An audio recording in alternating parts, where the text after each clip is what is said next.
আসসালামু আলাইকুম ওয়া রাহমাতুল্লাহি ওয়া বারাকাতুহু। আমি আলোচনা করছি মধ্যপ্রাচ্যের যুদ্ধ সমাচার নিয়ে।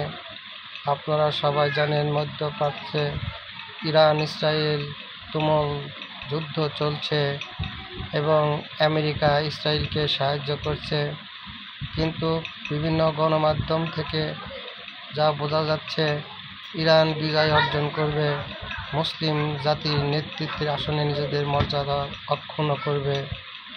পৃথিবীতে প্রায় 60টির মতো মুসলিম কান্ট্রি থাকলেও ইরান ইসরায়েলের বিরুদ্ধে যেভাবে দাঁত ভাঙ্গা জবাব দেওয়া শুরু করেছে, অথচ বাঘা বাঘা ধনী রাষ্ট্ররা কোনো রাষ্ট্র আমেরিকা ইসরায়েলের অপকর্ম, মুসলিম নিধনের যে অমানবিক কর্মসূচি তার বিরুদ্ধে কোনো কথা বলে নাই।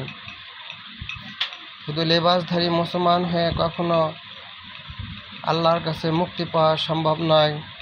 আল্লাহর কাছে মুক্তি পাওয়ার জন্য দুর্বার আন্দোলন সংগ্রাম, জিহাদি জজবা নিয়ে কীভাবে মুসলমানকে তার ভূমিকা পালন করতে হয় সেই বিষয়টি মুসলিম জাতির কাছে পেশ করছে ইরান, অথচ পৃথিবীর কোনো রাষ্ট্র সঠিকভাবে এ প্রতিবাদ করতে পারেনি।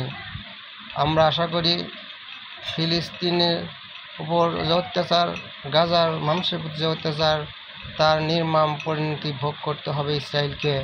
ইসরায়েল এবং আমেরিকা লেজ গুটিয়ে এই মধ্যপ্রাচ্য থেকে বিদায় নেবে।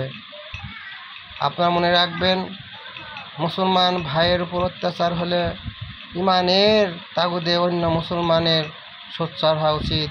কিন্তু আমরা কেমন মুসলমান, মুসলিম নেতারা কেমন মুসলমান হলেন যে তারা নীরবে ইসরায়েল আমেরিকার অত্যাচার দেখে চোখ বুজে দেখছে এবং উপহাসে পরিণত করেছে। আমি মনে করি ইরান মুসলিম বিশ্বের একমাত্র সঠিক নেতৃত্বের আসনে আছে। আপনারা দোয়া করবেন, ইরান ইনশাআল্লাহ বিজয় অর্জন করবে এবং মুসলিম উম্মাহকে মর্যাদার আসনে উপস্থাপন করবে।